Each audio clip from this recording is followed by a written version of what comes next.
Leonardo Fioravanti, né le 31 janvier 1938, actuellement PDG et fondateur de Fioravanti SRL, a travaillé chez Pininfarina pendant 24 ans, où il a créé quelques-unes des Ferrari les plus légendaires de l'histoire de l'automobile, avant de finalement entrer chez Ferrari, au service ingénierie.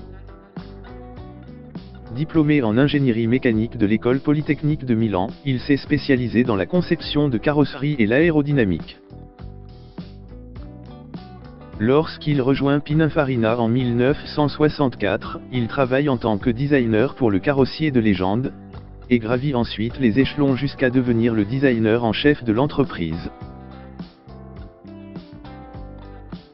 Fioravanti participe à la conception de toutes les Ferrari de 1966 à 1986, comme la Dino 206 GT, la Dino 246 GT GTS, la Ferrari 365 Daytona, la Ferrari mondiale, la Ferrari F40,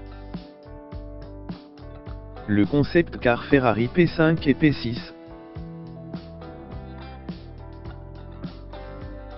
la Ferrari Pinin,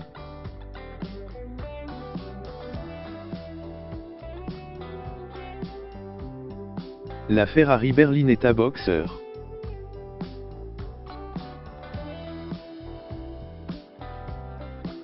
la Ferrari 512, la Ferrari 365 GT4 2+2,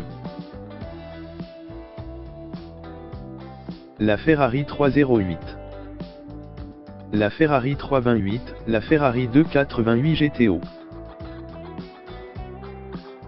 et la Ferrari Testarossa.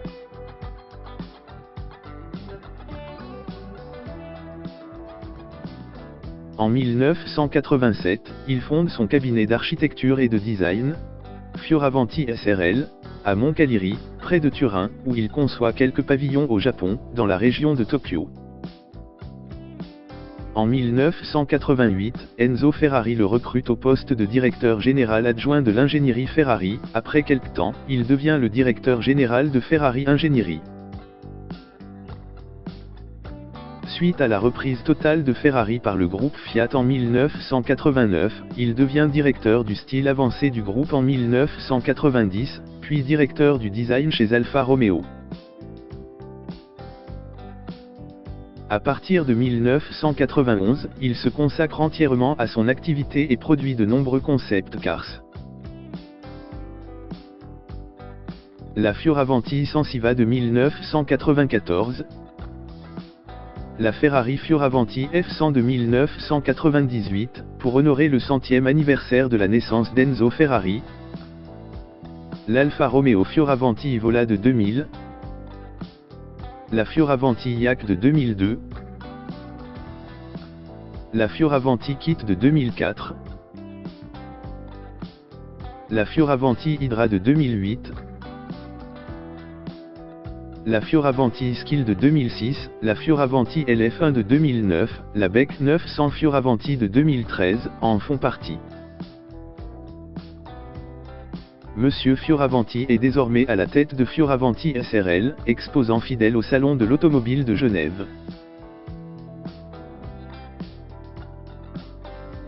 L'une des idées qu'il a présentées à Genève était une Tata Nano Rival qui utilise des pièces et des composants modulaires et interchangeables.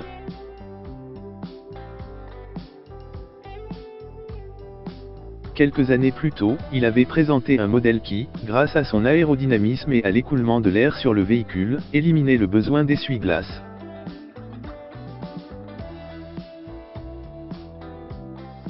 Une autre de ses idées, un simple toit pliant rotatif, a été mise en production pour équiper la Ferrari 575 Super America.